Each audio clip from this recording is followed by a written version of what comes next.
Why do I love red meat so much? Well, first of all, it's got something called creatine. Now, if you've been watching my channel, you know I'm a bit obsessed with creatine. So we make about a gram, we need to intake about a gram every single day.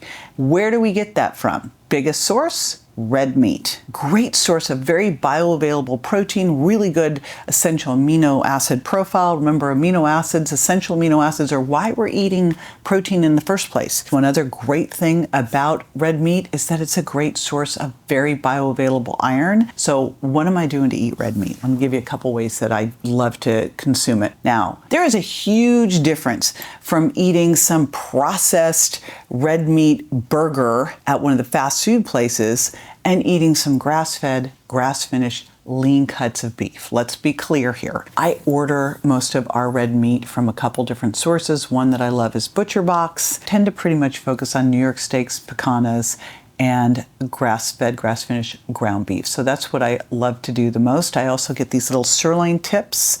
I get those from something called Piedmontese. Next up thing that I get in every single week, and quite often 2 or 3 times a week, is wild salmon. Now, with salmon, I'm hardcore on the wild. I will not eat farm salmon. Salmon are an amazing source of protein, but also there's a couple other key reasons I love salmon specifically. So I'm getting omega-3 fatty acids, I'm getting astaxanthin, and crazy enough, fish has creatine in it. We do salmon at home. We order it from Vital Choice. We tend to do it 2 or 3 times a week, but it's also one of my go-tos when I'm out and I see wild salmon on the menu. That's one I love to order. All right, next up, Greek-style yogurt. Now, you might be surprised to hear me talk about Greek-style yogurt because in the Virgin Diet, I talk about pulling out gluten, dairy, eggs, corn, soy, peanuts, sugar, and artificial sweeteners. Greek-style yogurt can be amazing for you. It's got casein, which is a very slow digesting protein, it's calcium rich, and super low calorie. I do non-fat,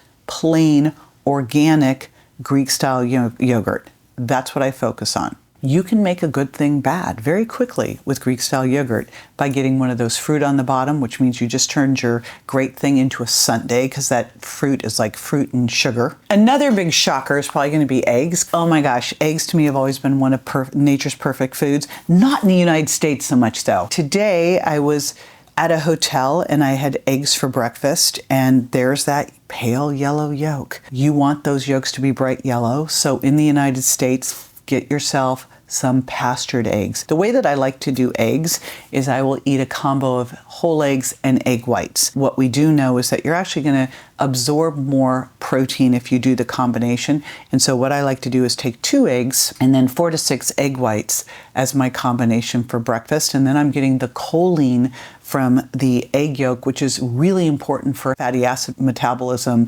Collagen. Here's the deal with collagen. It is actually the most abundant protein in our body. It doesn't help you build muscle, and it's not, a complete profile of essential amino acids. However, I think bone broth and collagen are super important to include in our daily diet. This is how we make our connective tissue, our hair, skin, and nails. As you start to lift weights for the first time, your muscles and nerves need to learn how to communicate. The other thing that collagen is important for is great skin. Super important for great skin. So how do I do this? If I can, I have some bone broth. My son makes it for me at home.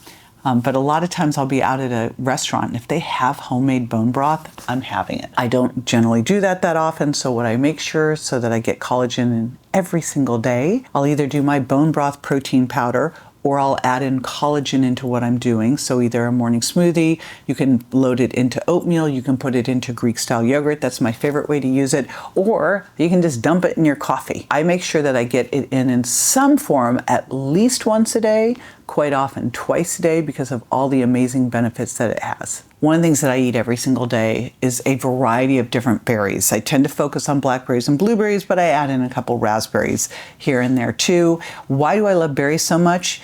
All that bright color has great fiber that feeds your gut microbiome, but it also is rich in polyphenols and antioxidants. And they're also a great carbohydrate that you can then store into your muscles to have energy for when you work out next. I really love lentils. Of all of the legumes, I think lentils are the superstar. They're higher in protein than the other ones, and they're really easy to use. Lentils are easy to throw into things. They cook quick, and they give you a great source of fiber and slow, low carbs. So it's great for getting those glycogen stores back up and having some great, slow, steady, sustained energy.